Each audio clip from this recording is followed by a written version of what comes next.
As you may have noticed, Mrs. Kennedy did not enter with the president. So far, we have no indication of where she may be. And I can tell you from where we are standing, there are quite a few ladies who appear to be quite disappointed that Mrs. Kennedy is not here. I am sure that if she does not appear, the president will explain the reason for her absence.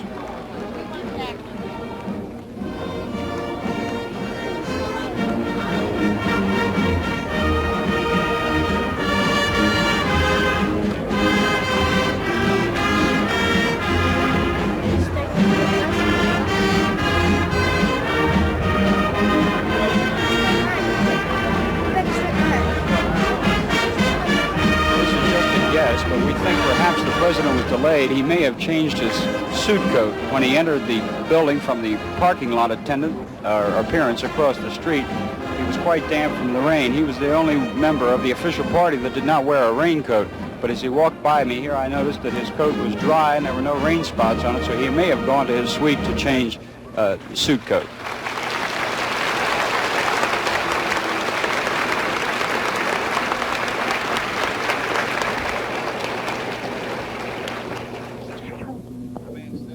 Please.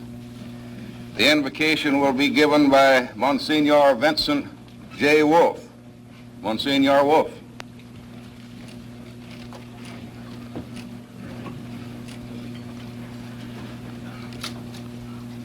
O eternal God, Father of these United States of America, we as a nation are grateful for our noble destiny.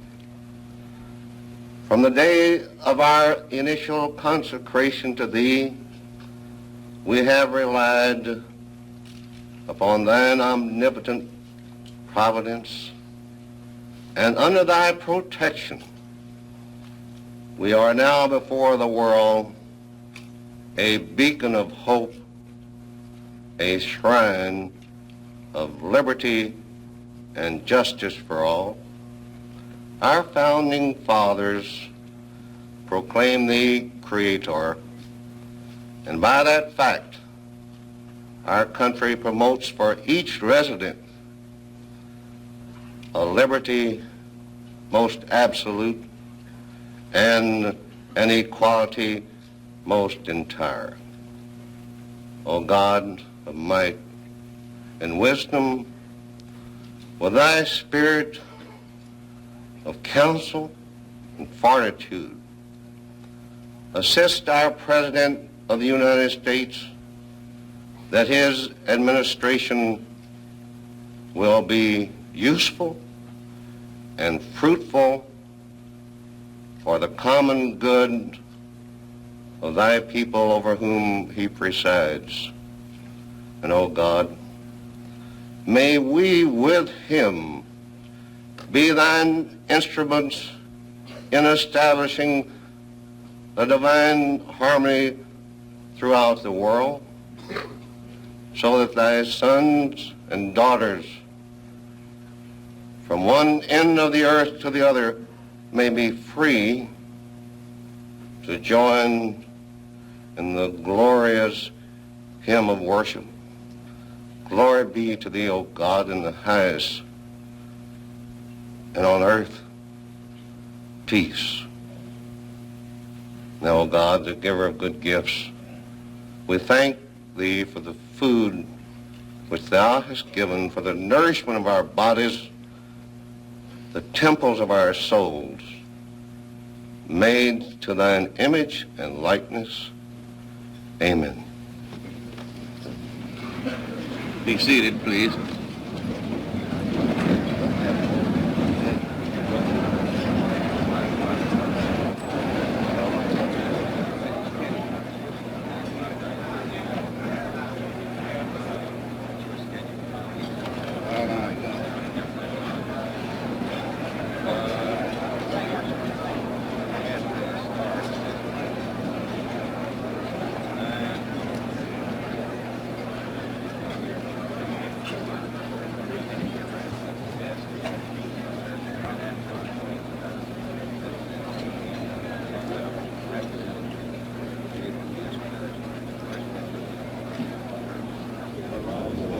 There's a lull in the program here as the next item on the agenda is straightened out.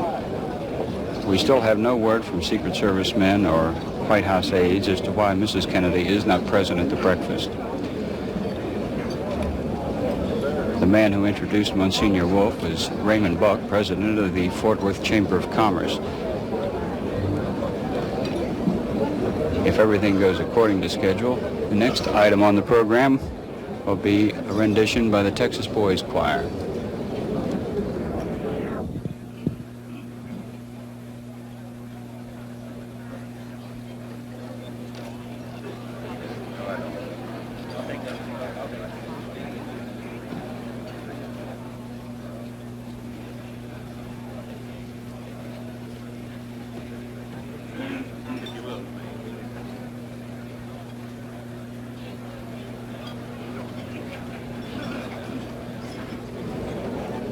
In a situation like this, the best a reporter can do is guess sometimes, but we've been watching the head table closely, and so far there's been no coffee placed at Mrs. Kennedy's spot at the table, and no breakfast has been set down. So this indicates that she will not appear. Now, once again, here's Mr. Buck. Ladies and gentlemen,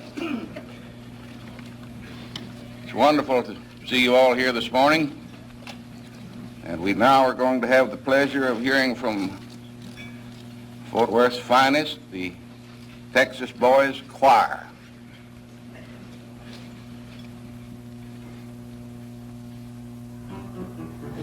The eyes of Texas are upon you, all the livelong day. The eyes of Texas are upon you, you cannot get away. Do not think you can escape them at night or early in the morn. The eyes of Texas are upon you, till Gabriel blows his horn.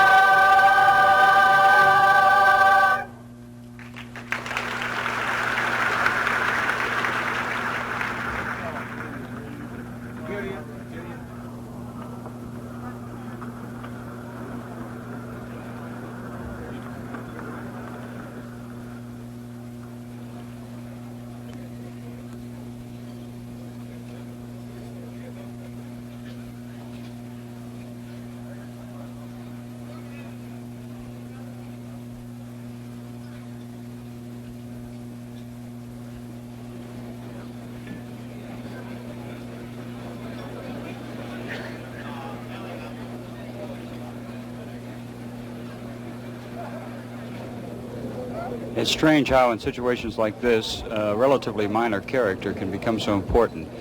Quite a few people in the ballroom are watching the maitre d'. He's the short man that's walking back and forth behind the head table. He put a plate in front of Vice President Johnson. He put one in front of Kennedy, and quite a few people noted that so far there is no plate at the place of Mrs. Kennedy.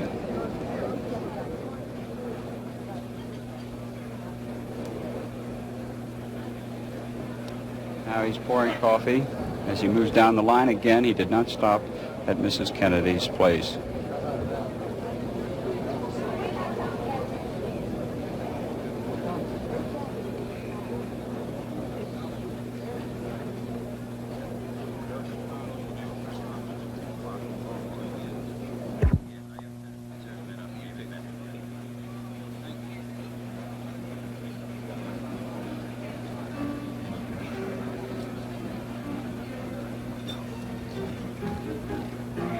There was a noble ranger, his name was Mustang Brave. He left his home in Butte, went ranging far away, went ranging far away. He never sleep within a tent, no comforts would he know, but like a brave old Texian, a-ranging he would go, a-ranging he would go. Oh, Mustang Brave was the hero of his day. No more the Indians will he fight, for he's heard his last maroon, having joined another troop, where they haven't any enemies to fight.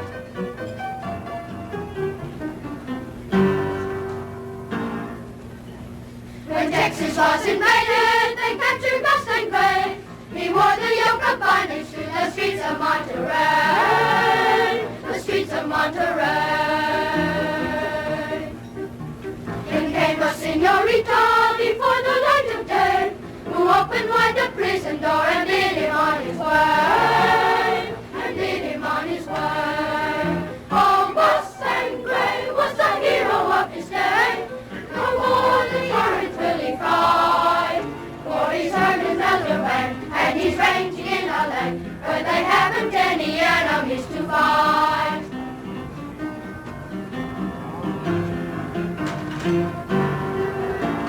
And when this veteran's life was spent in Rose's last command, to bury him on Texas soil beside the Rio Grande, beside the Rio Grande. And there the lovely traveler. We've just received word from one of the president's aides that Mrs. Kennedy is on her way down, and apparently this is what's caused the delay, because there are additional selections by the Texas Boys Choir not scheduled for the program. And as far as we can determine, she will enter the same way the president did, through the kitchen door that you see, for security reasons. 1 minute ago we were told she'd be down in 30 seconds, so as you can see, we are just standing by until she arrives.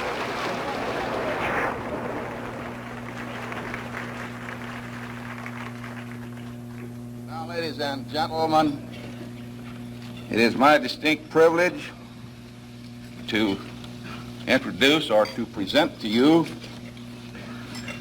the guests at the head table, leaving for the moment those that you'll hear from later. First of all, it is a personal pleasure for me to present the most gallant, able Texan of them all, one who has done so much for Texas and America, the distinguished Vice President of the United States, Lyndon B. Johnson.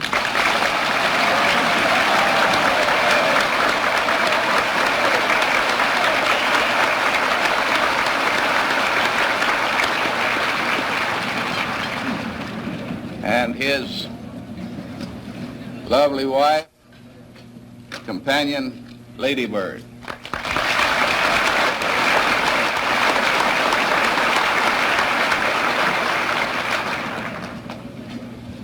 Next, we have the pleasure of presenting Fort Worth's own, the talented Governor of Texas, Governor John B. Connally.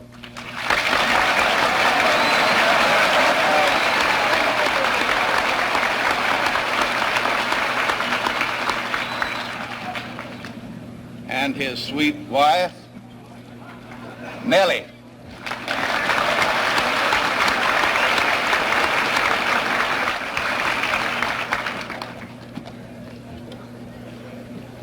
We're honored to have with us today the distinguished and able senior citizen of Texas, Senator Ralph W. Yarborough.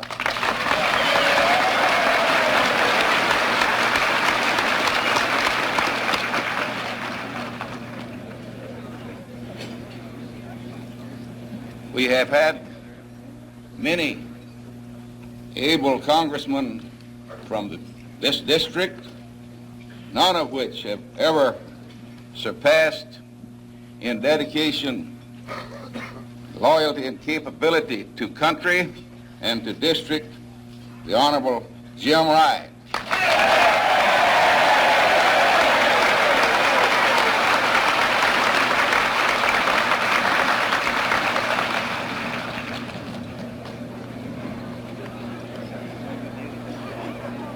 Next, we have the distinguished West Texan, the people's lawyer, Attorney General Wagoner Carr.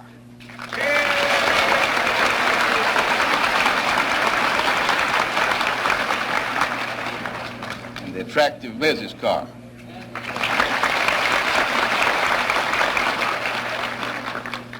Guiding our House of Representatives with a firm hand and with great success is our Speaker, Byron Tonnell.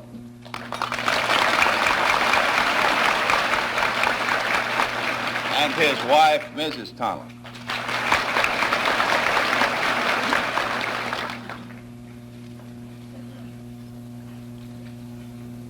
Near here on my left, the able, dedicated, hard-working mayor of this vibrant and vigorous city, who is giving us a tremendous administration as mayor, Mayor Baird H. Friedman.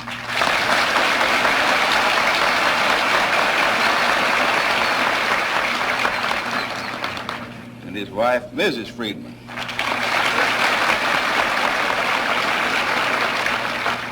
Only one county in the United States, I have been told, is free of debt, Mr. President, and that is Tarrant County. Represented here this morning by our County Judge Marvin B. Simpson, Jr.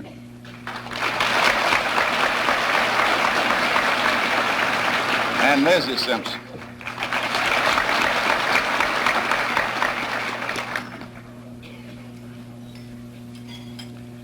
Assisting,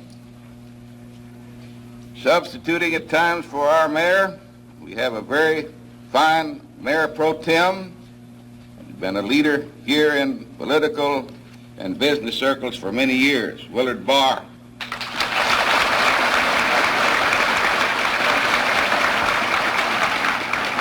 And Mrs. Barr.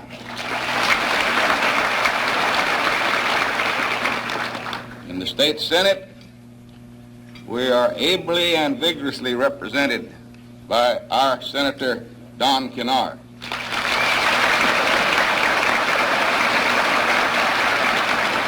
And Mrs. Kennard.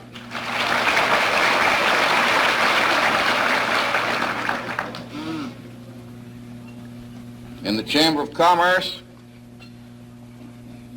my work has been made easy by the able assistance of the vice presidents and the staff, directors, members.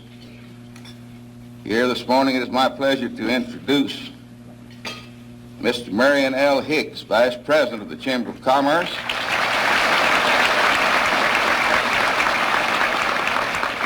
and General Dynamics.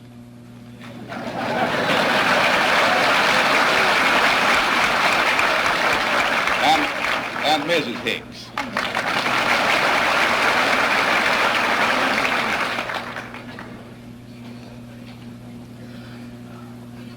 Also of tremendous value, assistance to the Chamber of Commerce the last 2 years has been our Vice President Jack W. Melcher of Lennox Manufacturing Company, and Mrs. Melcher.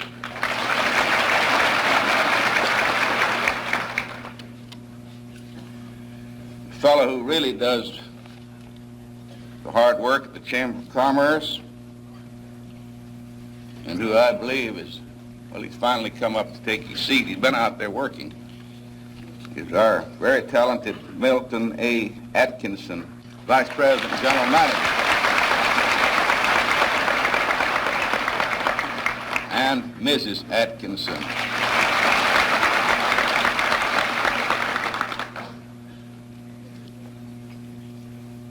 The Central Trades Council and the Building and Construction Trades are ably represented here in Fort Worth by Mr. O.C. Yancey, President, Central Trades Council, and Mrs. Yancey.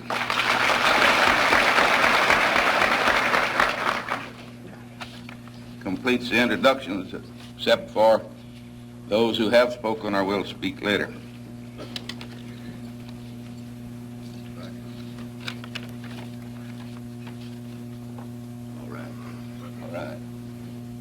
Now is an event that I know all of you have been waiting for.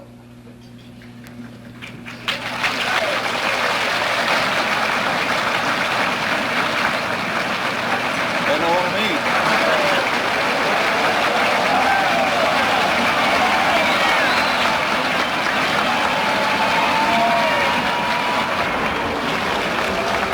tell from the reaction, that's Mrs. Kennedy coming in.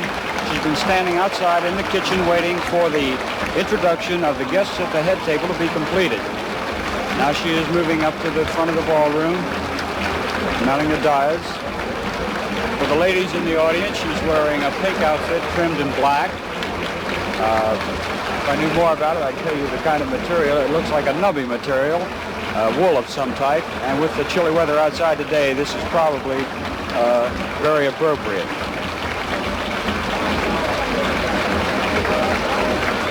There's some very happy women here today that we made the trip down. Ladies and gentlemen, I proudly present the President of the United States.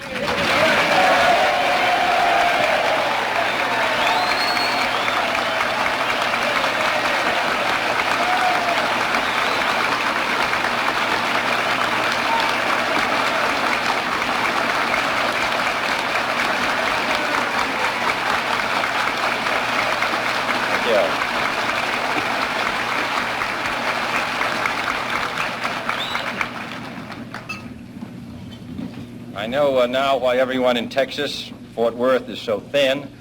I've gotten up and down about 9 times. This is what you do every morning. Mr. Buck, Mr. Vice President, Governor Conley, Senator Yarborough, Jim Wright, members of the congressional delegation, Mr. Speaker, Mr. Attorney General, ladies and gentlemen. 2 years ago, I said that, introduced myself in Paris by saying that I was the man who had accompanied Mrs. Kennedy to Paris. I'm getting somewhat that same sensation as I travel around Texas.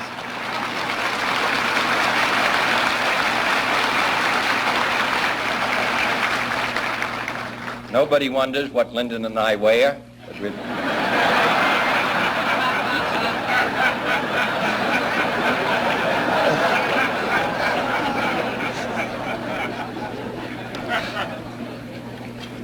I'm glad to be here in Jim Wright City.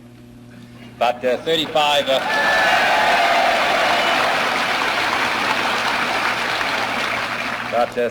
years ago, a congressman from California, just been elected, received a letter from an irate constituent which said, during your campaign, you promised to have the Sierra Madre Mountains reforested. You've been in office for 1 month and you haven't done so. Well, no one in Fort Worth has been that unreasonable, but in some ways he has had the Sierra Madre Mountains reforested. And here in Fort Worth, he's contributed to its growth. He speaks for Fort Worth. He speaks for the country. And I don't know any city that's better represented in the Congress of the United States than Fort Worth.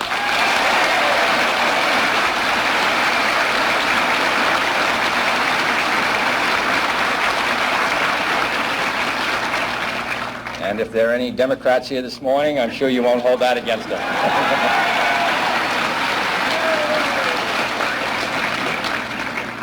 3 years ago, last September, I came here on the Vice President and spoke at Burke Burnett Park. And I called in that speech for a national security policy and a national security system which was second to none. A position which said not first but, if, when, and how, but first. That city responded to that call as it has through its history. And we have been putting that pledge into practice ever since. And I want to say a word about that pledge here in Fort Worth, which understands national defense and its importance to the security of the United States. During the days of the Indian War, this city was a fort. During the days of World War I, even before the United States got into the war, Royal Canadian Air Force pilots were training here. During the days of World War II, the great Liberator bombers, on which my brother flew with his co-pilot from this city, were produced here. The first non-stop flight around the world took off and returned here in a plane built in factories here. The first truly intercontinental bomber, the B-36, was produced here. The B-58, which is the finest weapon system in the world today, which it demonstrated most recently in flying from Tokyo to London with an average speed of nearly 1,000 miles per hour, is a Fort Worth product. The Iroquois helicopter from Fort Worth is a mainstay in our fight against the guerrillas in South Vietnam. The transportation of crews between our missile sites is done in planes produced here in Fort Worth. So wherever the confrontation may occur, and in the last 3 years it's occurred at least 3 occasions, in Laos, in Berlin, and in Cuba, and it will again, wherever it occurs, the products of Fort Worth and the men of Fort Worth provide us with a sense of security. And in the not too distant future,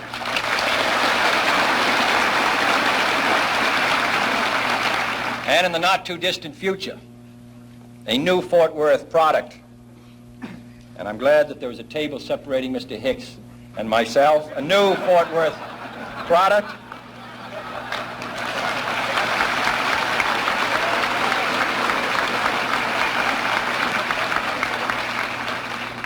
The TFX, Tactical Fighter Experimental. Nobody knows what those words mean, but that's what they mean. Tactical Fighter Experimental will serve the forces of freedom and will be the #1 airplane in the world today.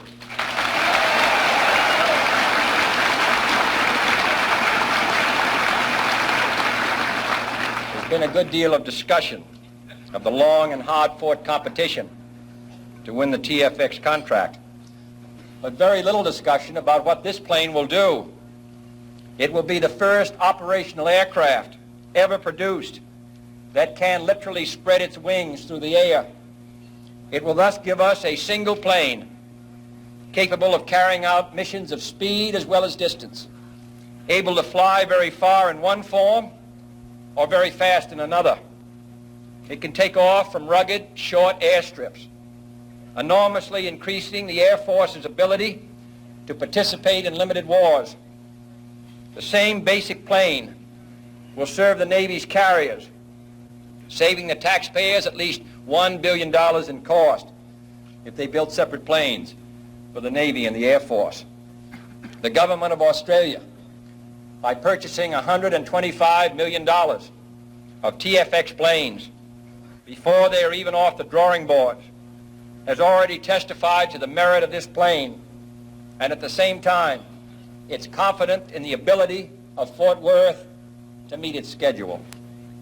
In all these ways, the success of our national defense depends upon this city in the western United States, 10,000 miles from Vietnam, 5,000 or 6,000 miles from Berlin, thousands of miles from trouble spots in Latin America, in Africa, or the Middle East. And yet Fort Worth and what it does and what it produces participates in all these great historic events. Texas as a whole and Fort Worth bear particular responsibility for this national defense effort. For military procurement in this state totals nearly $1.25 billion, fifth highest among all the states of the Union. There are more military personnel on active duty in this state than any in the nation save one. And it's not Massachusetts. Any in the nation save one with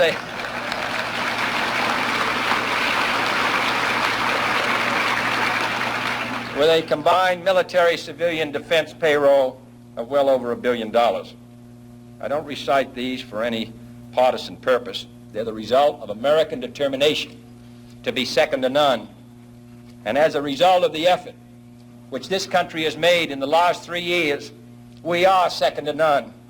In the past 3 years, we have increased the defense budget of the United States by over 20%, increased the program of acquisition for Polaris submarines from 24 to 41, increased our Minuteman missile purchase program by more than 75%, doubled the number of strategic bombers and missiles on alert, doubled the number of nuclear weapons available in the strategic alert forces, increased the tactical nuclear forces deployed in Western Europe by over 60%, added 5 combat-ready divisions to the armies of the United States and 5 tactical fighter wings to the Air Force of the United States, increased our strategic airlift capability by 75% and increased our special counterinsurgency forces, which are engaged now in South Vietnam, by 600%.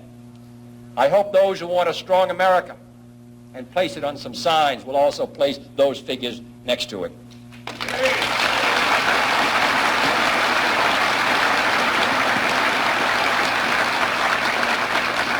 This is not an easy effort. This requires sacrifice by the people of the United States. But this is a very dangerous and uncertain world. As I said earlier, on 3 occasions in the last 3 years, the United States has had a direct confrontation. No one can say when it will come again. No one expects that our life will be easy. Certainly not in this decade, and perhaps not in this century. But we should realize what a burden and responsibility the people of the United States have borne for so many years. Here, a country which lived in isolation, divided and protected by the Atlantic and the Pacific, uninterested in the struggles of the world around it. Here, in the short space of 18 years after the Second World War, we put ourselves by our own will and by necessity into defensive alliances with countries all around the globe. Without the United States, South Vietnam would collapse overnight. Without the United States, the CETO alliance would collapse overnight. Without the United States, the CENTO alliance would collapse overnight. Without the United States, there would be no NATO, and gradually Europe would drift into neutralism and indifference. Without the effort of the United States and the Alliance for Progress, the communist advance onto the mainland of South America would long ago have taken place. So this country, which desires only to be free, which desires to be secure, which desires to live at peace for 18 years under 3 different administrations, has borne more than its share of the burden, has stood watch for more than its number of years. I don't think that we are fatigued or tired. We would like to live as we once lived, but history will not permit it. The communist balance of power is still strong. The balance of power is still on the side of freedom. We are still the keystone and the arch of freedom, and I think we will continue to do as we have done in our past, our duty, and the people of Texas will be in the lead. So I'm glad to come.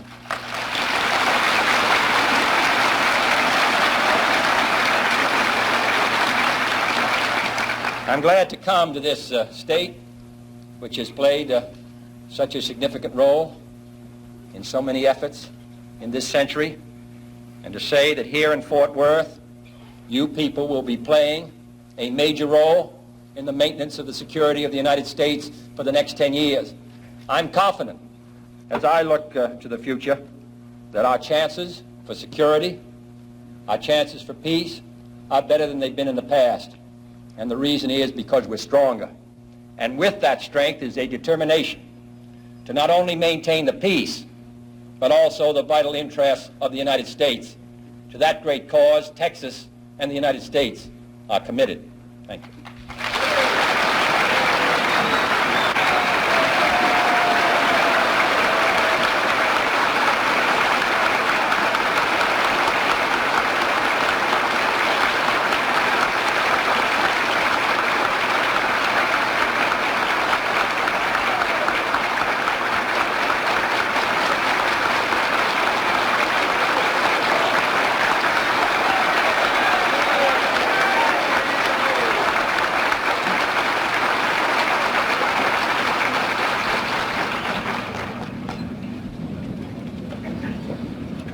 Mr. President,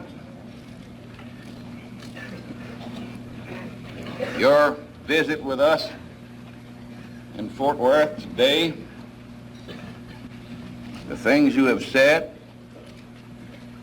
have refreshed and renewed our appreciation of your great leadership and courage.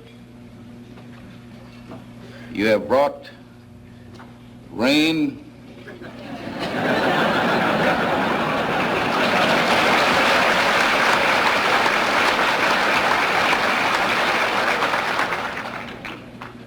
to moisten our pastures and our fields. You have brought sunshine in our hearts.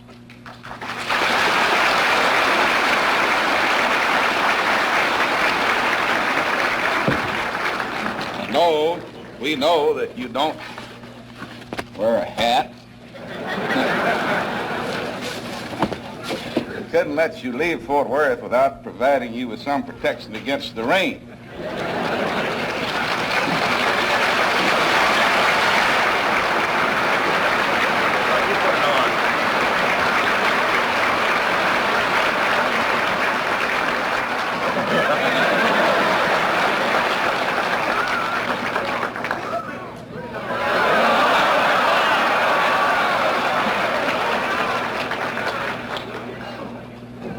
Put it on in the White House on Monday. If you'll come up there, you'll have a chance to see it there.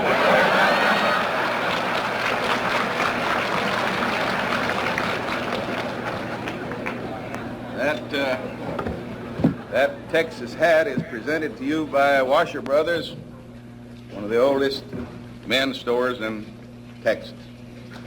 And to protect you against local enemies, in the manner that you are protecting this nation against our foreign enemies, and to keep the rattlesnakes on Vice President Johnson's ranch from striking you, we want to present this pair of boots.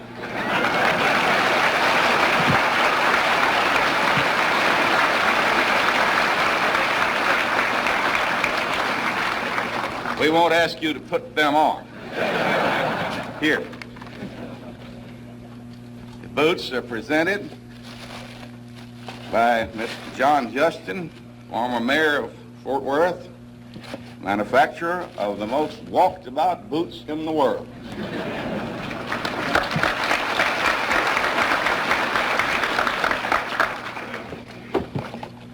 And Mrs. Kennedy,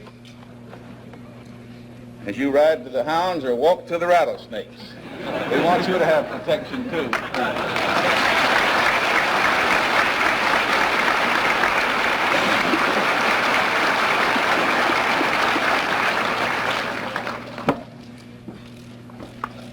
Before the benediction, I'd like to present Mrs. Granville Walker, the wife of Dr. Granville Walker, who will pronounce the benediction. Mrs. Granville Walker.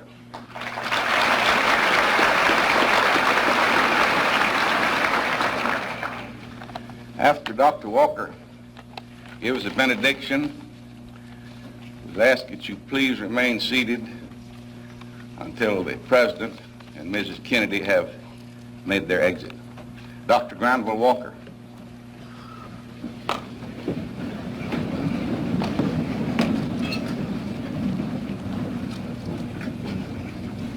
Let us be in the spirit of prayer. The Lord bless all nations with a desire for peace. The Lord bless our own beloved nation with rectitude and prosperity, and grant us to achieve justice for all within it. The Lord bless our President and all in places of responsibility with wisdom and with health equal to their tasks. And now the Lord bless you and keep you. The Lord lift up his countenance upon you and be gracious unto you. The Lord cause his face to shine upon you and give you peace both now and forever. Amen.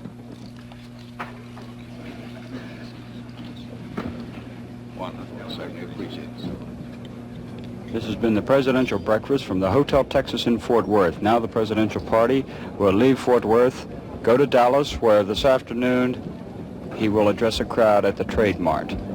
This program has been an origination of the KTVT remote facilities.